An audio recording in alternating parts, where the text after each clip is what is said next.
El poder de la manipulación. Parte 7. Amenaza. Encuentre el temor. La condición humana es tan incierta que nadie está totalmente inmune al miedo. Los buenos manipuladores encuentran los temores secretos de sus sujetos y los ponen en juego para amenazar su seguridad. Esas amenazas despiertan temor e incomodidad, y proporcionan a los manipuladores la oportunidad para controlar las elecciones y acciones de sus víctimas. Las amenazas pueden ser o no intencionales.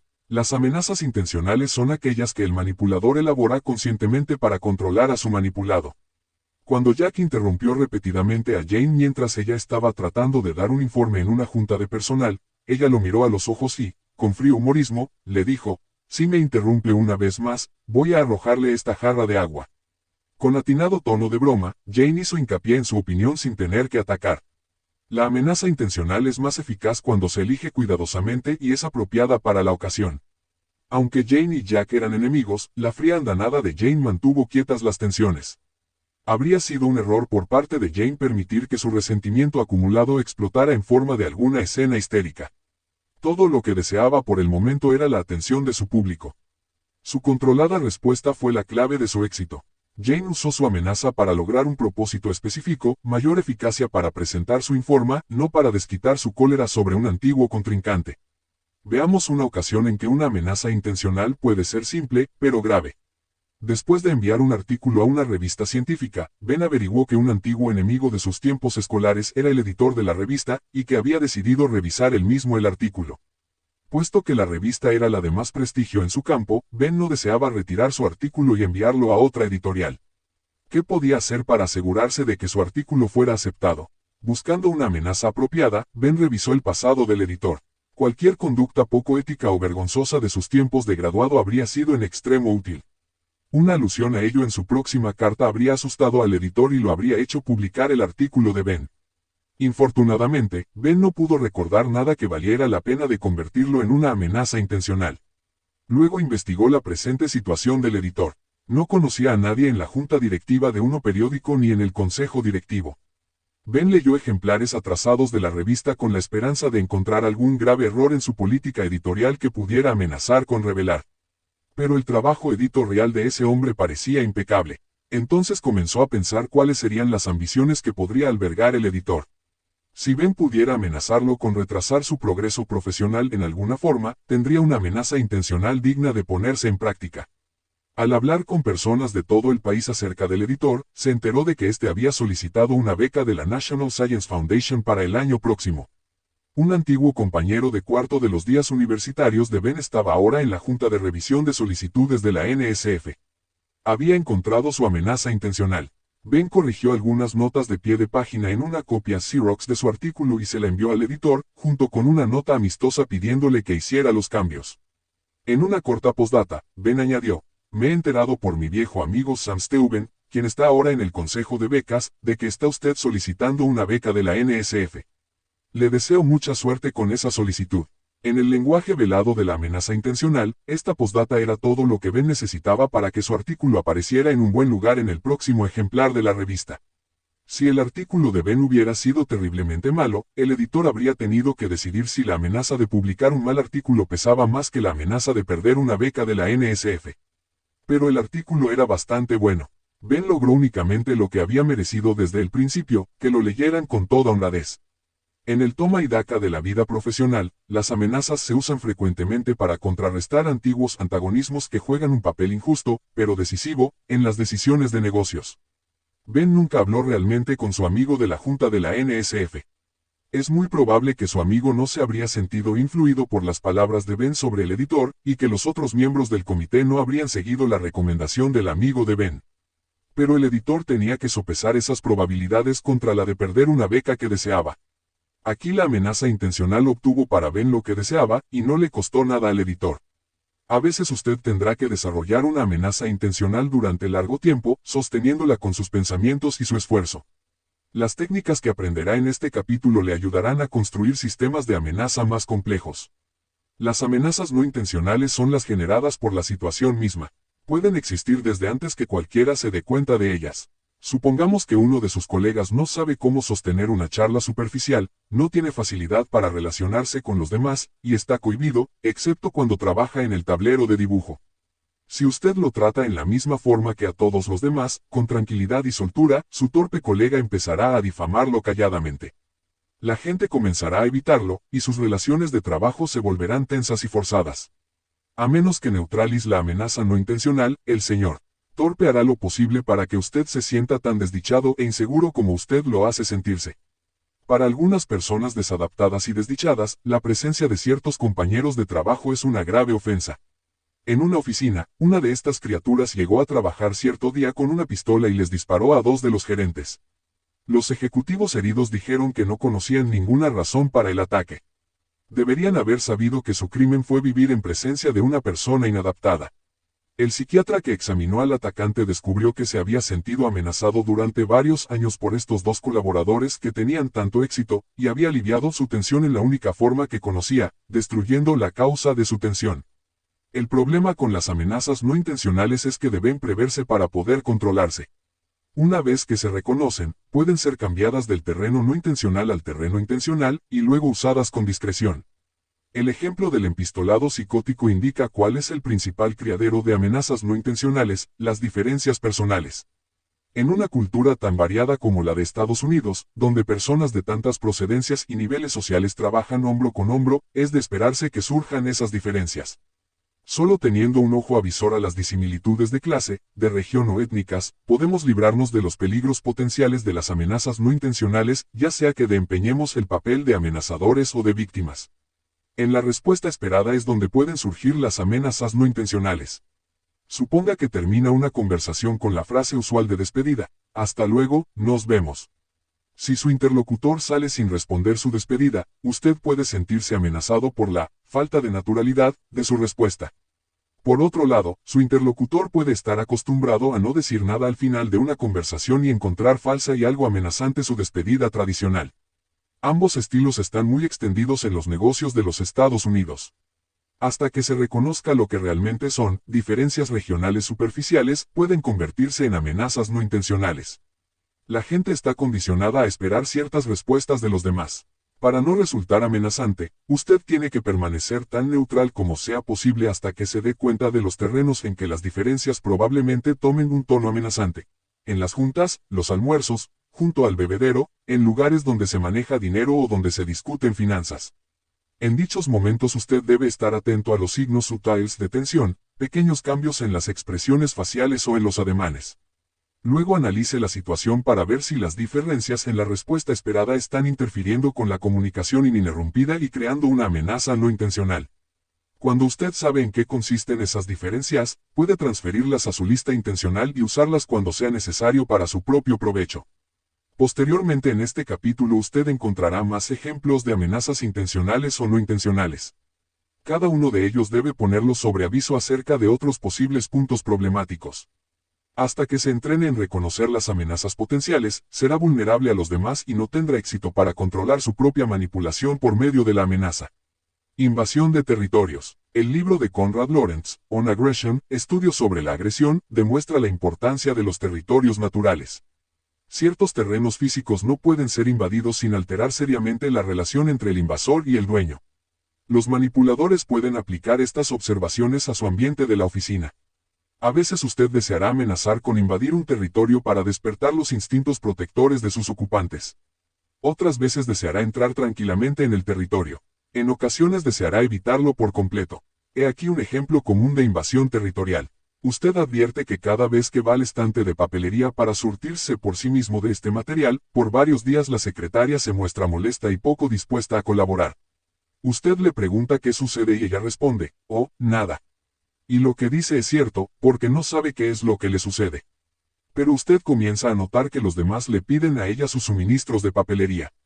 El estante de la papelería, aunque ella no está consciente de ello, es su territorio. Cruzar la frontera de la puerta del estante es una invasión a su coto vedado. La próxima vez que necesita papel, usted se lo pide a ella. La secretaria rezonga que está interrumpiendo su trabajo, la gente está siempre molestándola, pero le encanta que lo haga. El derecho a gruñir es parte del ritual que acompaña el aprovisionamiento de papelería. Muchos territorios físicos de la oficina pueden volverse puntos de tensión. Usar un teléfono sin pedirle permiso a su dueño puede alterar una amistad. Abrir el escritorio de alguien para sacar una estampilla puede ser un crimen horrible. Aunque la mayoría de la gente solo guarda mugres en su escritorio, lo consideran como una extensión de su propio cuerpo. Abrir su escritorio puede ser el equivalente de bajarles el zipper de la bragueta. A menos que tenga permiso especial para hacerlo, más vale que lo deje cerrado. Restringir o agrandar territorios es una forma de manipular por medio de la amenaza. Grady era un gerente incompetente y perezoso que rara vez hacía el mínimo de trabajo que se le asignaba, pero había estado allí tanto tiempo que nadie sabía qué hacer con él. Un nuevo gerente tomó el mando y decidió forzar a Grady a irse por medio de amenazas a su territorio. Las pocas tareas que le quedaban a Grady las distribuyó entre otras personas. Este nunca las echó de menos, y pasó más tiempo que nunca charlando con su secretaria. Entonces Grady llegó un día a trabajar y se encontró con que su secretaria había sido asignada a otra persona. Viendo una amenaza, Grady se dirigió al gerente, quien murmuró algo sobre reducciones del presupuesto. Grady regresó a su escritorio y se pasó el resto del día chismorreando con sus amigos por teléfono. El gerente hizo que le quitaran el teléfono y pasó a Grady a una oficina con otras 3 personas. Grady todavía no se daba cuenta realmente del proceso de la amenaza. Finalmente, el gerente tocó el territorio esencial de Grady. Le pidió que compartiera su escritorio. Grady renunció diciendo que ningún gerente que se respete a sí mismo puede sobrevivir sin un lugar que pueda llamar de su propiedad.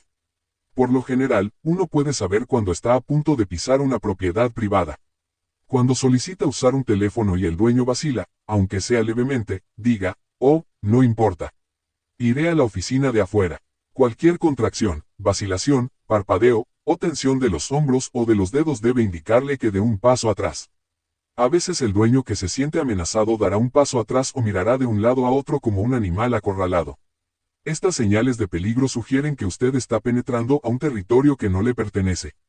A menos que la intrusión sea parte de su amenaza manipulativa, retroceda con una sonrisa. Incluso, su retirada debe ser discreta, puesto que puede despertar sentimientos de culpa o de vergüenza personal si sus sujetos se dan cuenta de su irracionalidad.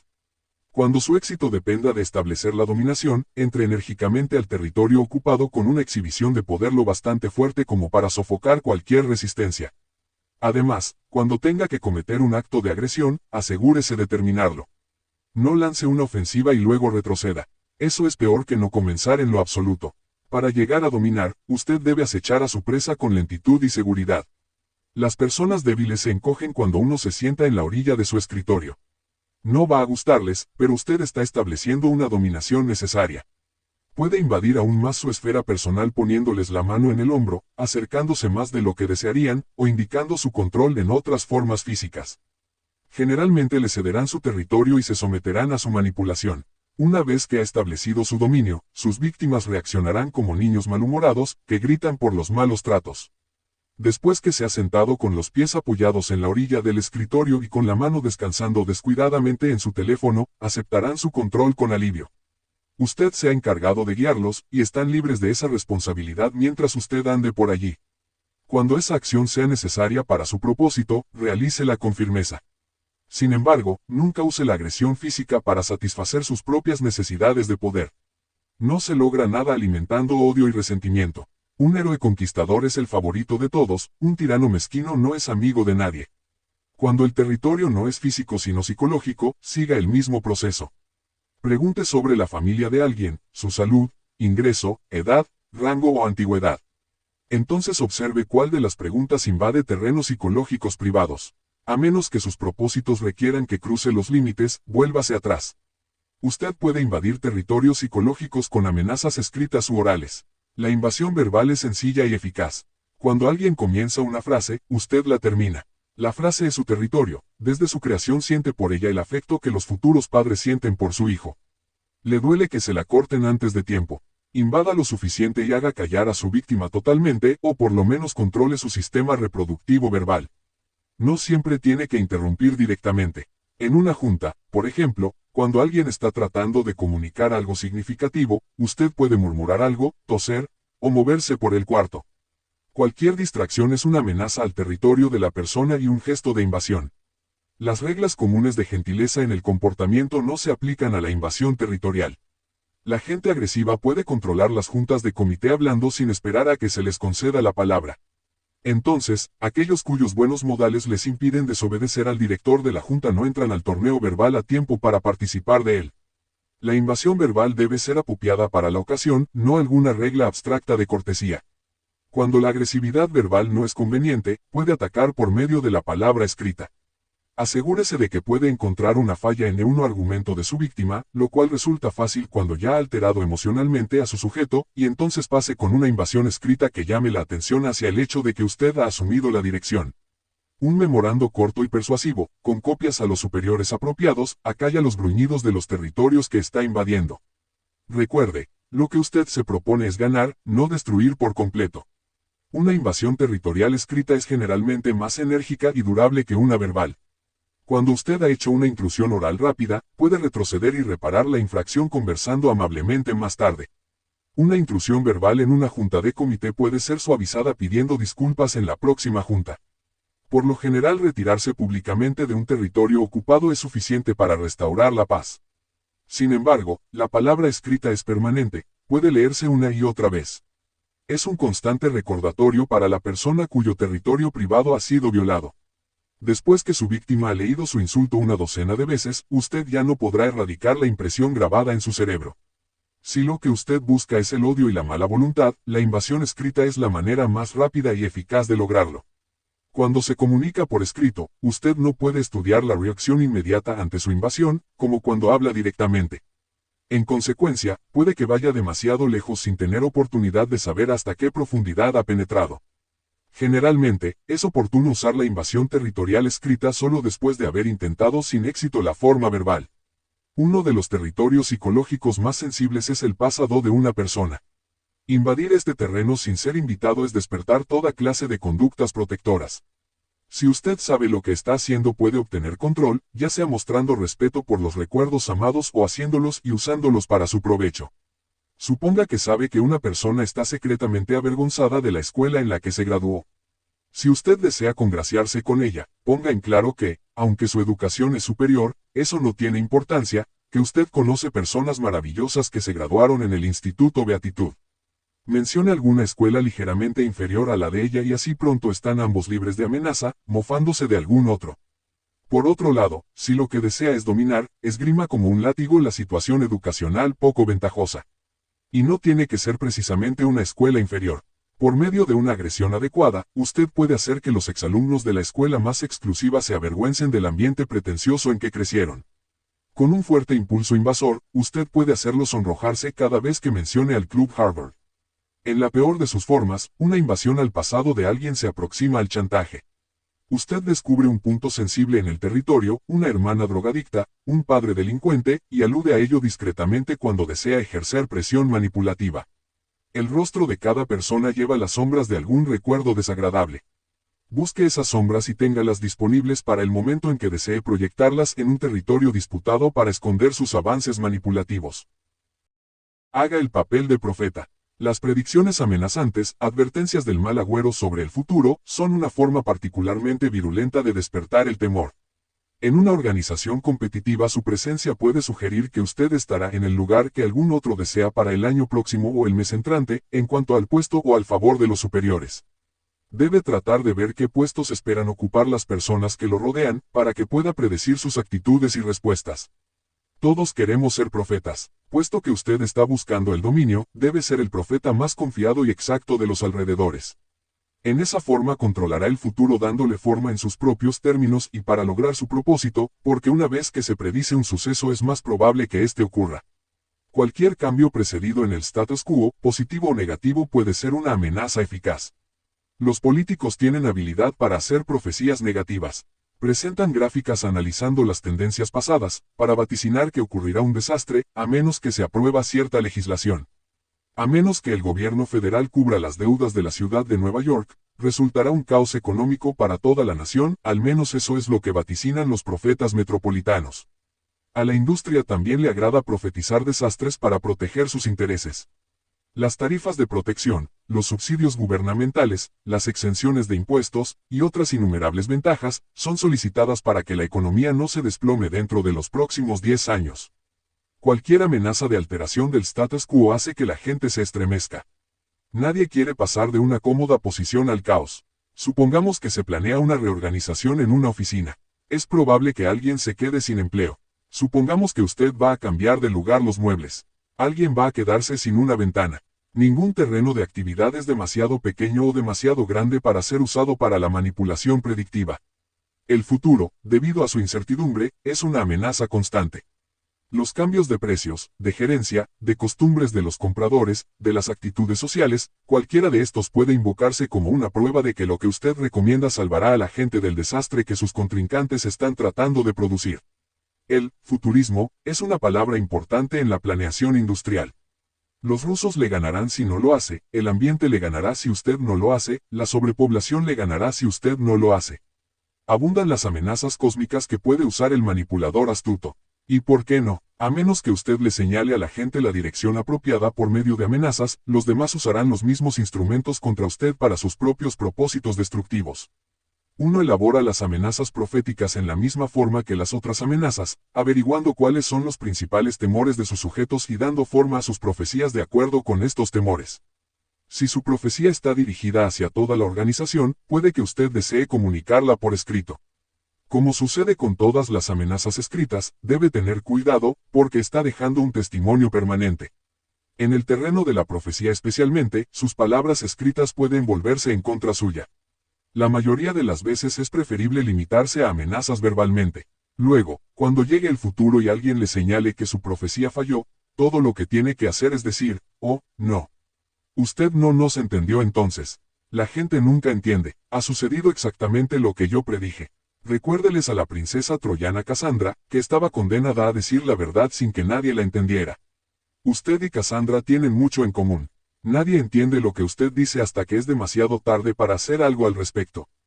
Cuando haya encontrado el temor más hondo de su víctima, exprese su profecía en la forma más ambigua posible. Los mejores profetas conocen la virtud de la generalización vaga.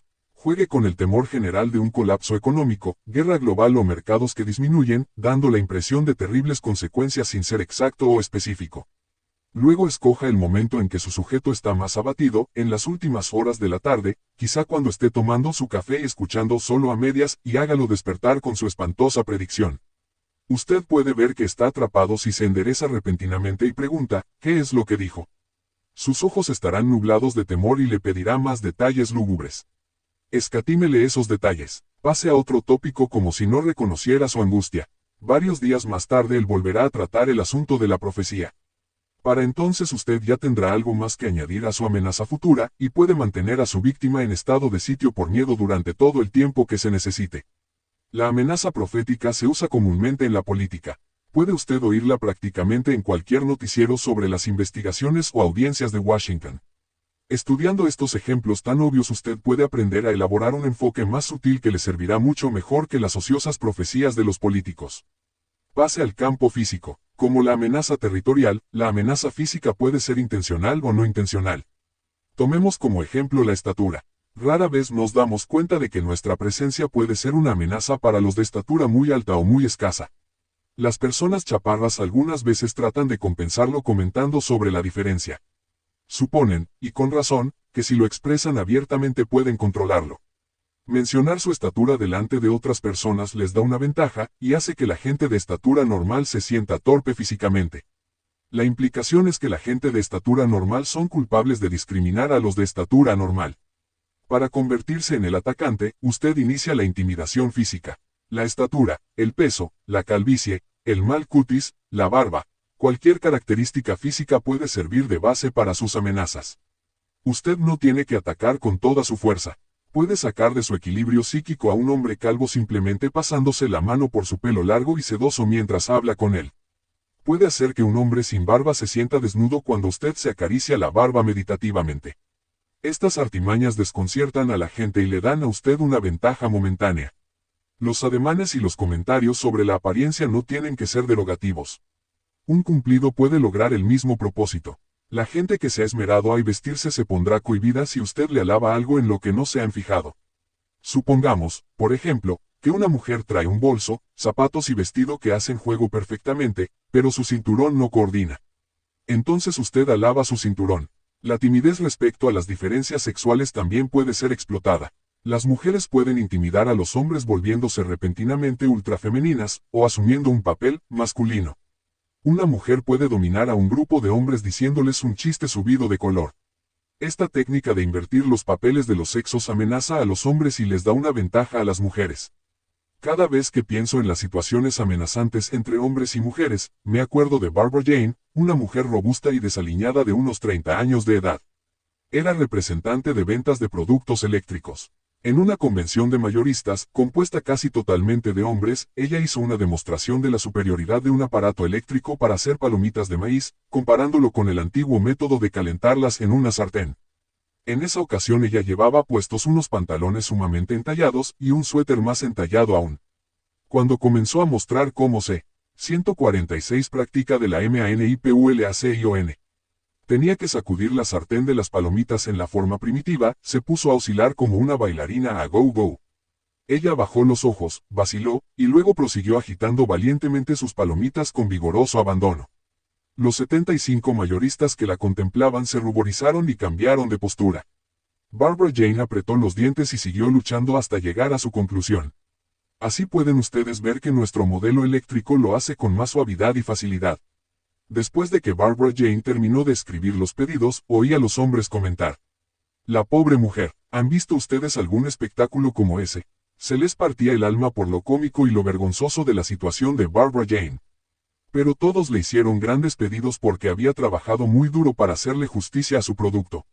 Estaban seguros de que nunca volvería a ponerse un suéter tan entallado para una demostración del aparato de hacer palomitas. Yo no fui tan crédulo. Dime, Barbara Jane, le pregunté cuando la multitud había seguido su camino y ella estaba colocando los nuevos pedidos en su portafolio, ¿te pusiste ese suéter deliberadamente? Ella cerró su portafolio y sonriendo me contestó. Tengo una lista de los lugares donde no he usado antes ese truco. Solo da resultado una vez con cada grupo de vendedores. Barbara Jane es admirable, porque sabía cómo usar sus desventajas para obtener ventaja. Pudo haber hecho la demostración de su aparato vistiendo un traje bien cortado, y regresar a su casa sin un solo pedido, pero decidió que los hombres con dinero sienten lástima por una chica gorda, y admiran el ímpetu ante los obstáculos. El resultado era que sus pechos presentaban una amenaza física indefinible para la virilidad del público presente. También puede usarse la confrontación física para obtener un puesto de dominio. Advierta que cada vez que se encuentra con un compañero en un vestíbulo o ante una puerta, usted tiene que hacerse a un lado. Pronto se da cuenta de que esta es una forma simbólica de negarse a ceder terreno. Su compañero está tratando de obtener control por medio de la confrontación física. Cuando un tipo muy alto y corpulento usó conmigo esta artimaña, me di cuenta de ello para usarlo en mi provecho. Durante varios días bloqueó la puerta de entrada a la oficina Genera y cuando yo trataba de pasar. Al siguiente día me puse un par de gruesas botas de excursionista con suelas acanaladas. Cuando le vi bloqueándome el paso se apoderó de mí un gran júbilo. Me dirigí hacia él y planté mi pie fuertemente sobre el suyo. Él gritó y brincó hacia atrás. Yo fingí sorpresa y le dije, oh, discúlpeme. Desde entonces nos hemos entendido mejor. Un golpe verbal algunas veces funciona también como un encontronazo físico. Si alguien intenta el bloqueo simbólico, acérquesele y dígale, si va usted a estar holgazaneando, ¿por qué no lo hace en su oficina, donde la gente no trabaja? Puesto que el objetivo de estas confrontaciones físicas es establecer la dominación, no debe usarlas a menos que esté muy seguro de que funcionarán. Y nunca emprenda sin necesidad una confrontación física, hágalo solamente cuando le sea necesario para conquistar terreno. ¿Cómo romper una imagen? Nosotros sostenemos la imagen que proyectamos por medio de gestos y actitudes característicos que forman nuestra pose. Una amenaza a esta imagen pública es una poderosa clase de manipulación. Algunas veces no se necesita mucho para hacer pedazos una imagen pública y obtener control. Edgar se consideraba a sí mismo como un astuto y poderoso funcionario gubernamental. Ostentaba su escudo de graduado en una cadena a través de su chaleco y una condecoración militar en la solapa. Este dignatario lleno de aplomo, sufría de escalofríos emocionales cada vez que veía a Bert, porque éste siempre le decía a voz en cuello, hola, Eddie. Al atravesar la distinguida imagen con que Edgar trataba de proteger su vida profesional, Bert llegaba hasta las emociones vitales de aquel. La incongruente yuxtaposición de una imagen impuesta sobre una proyectada puede ser una poderosa amenaza. Si alguien desea que lo vean como un lógico ingeniero, trátelo como si fuera un idiota que no sabe expresarse. Pídale que sea más claro en sus definiciones y no tan pesado en sus informes. Esta distorsión de su imagen proyectada le hará perder el equilibrio y le dará a usted la ventaja. Las acusaciones de discrepancia también les dan buenos resultados a los aficionados a romper imágenes. Usted pregunta ingenuamente si este serio gerente es la misma persona que hizo tantas tonterías en la fiesta de la oficina. Cuando un compañero hace el papel de erudito investigador, recuérdele que consiguió la mayoría de su información de un programa especial de televisión que sus hijos le relataron durante la cena. Para protegerse contra estas mismas tácticas, debe cultivar una personalidad multifacética que no dependa de una pose. Si hace el papel de persona competente y sin pretensiones que ocasionalmente comete un error, será invulnerable a los que amenazan su pose. Si usted es el primero en reconocer sus discrepancias y en reírse de ellas, los manipuladores no tendrán municiones que disparar. El sentido del humor es la mejor defensa contra las amenazas. Cuando alguien lo amenace con una agresión territorial, confrontación física o alguna otra táctica para atemorizarlo, ríase. Desde su bien cimentada seguridad, deje que brote una amistosa carcajada que destruya la amenaza y la haga rebotar contra el que lo amenazó. Cuando hay que cumplir las amenazas. Hasta esta altura del presente capítulo hemos hablado sobre las técnicas para provocar temor por medio de la manipulación de situaciones amenazantes. Generalmente la amenaza es suficiente para activar el temor y lograr su propósito. Sin embargo, de vez en cuando usted tendrá que cumplir su amenaza, ya sea porque esta fue inventada a toda prisa y no produjo suficiente temor para incapacitar a su manipulado, o porque este fue tan ingenuo que no reconoció la amenaza. Cualquiera que sea la razón, usted tiene dos caminos a escoger cuando su víctima no responde a la amenaza. Puede hacer que su amenaza se evapore silenciosamente para que su víctima no se dé cuenta siquiera de que esta fue formulada, o puede llevarla a cabo. Si la amenaza fue hecha en privado, por lo general es más fácil fingir que nunca existió, porque llevar a cabo una amenaza comúnmente implica algún peligro para su propio puesto y siempre requiere tiempo. Sin embargo, a veces usted debe determinar la forma más eficiente y graciosa de mostrar que su amenaza no era un gesto sin significado. Cuando llegue ese momento, examine cuidadosamente su posición. ¿Desea usar la fuerza formal de la organización para cumplir su amenaza, o cree que sería mejor llegar al manipulado rebelde por medios más solapados? Si usted usa su puesto superior y pasa por los canales oficiales para castigar o despedir a una persona, entonces habrá agotado parte de su propio poder como gerente, y no conviene hacerse fama de vengativo en la organización. Siempre que sea posible, es mejor dar un giro inesperado a la amenaza y que la gente no se entere de ella oficialmente. Si la amenaza que usted ha hecho es ambigua, como debe ser toda buena amenaza, entonces tiene un grado considerable de flexibilidad, puede retirar su apoyo en las juntas del departamento, recurrir a la calumnia, o, por medio de cualquier otra forma de manipulación, indicar que está ahora ejerciendo la presión real que anteriormente fue solo una amenaza.